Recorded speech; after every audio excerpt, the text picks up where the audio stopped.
మొదటోడు అని వాళ్ళు వీళ్ళు ఎన్నెన్ని అన్న పసి పిల్లవాడు నవాడు.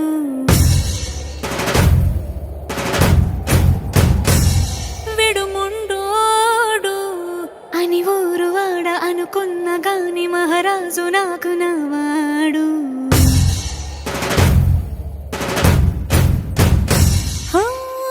మాట పెడుసైనా మనసులో వెన్న రాయిలా ఉన్నవాడిలోన దేవుడెవరికి తెలుసును నాకన్నా. సూసేకి అగ్గిరవ్వ మాదిరే ఉంటా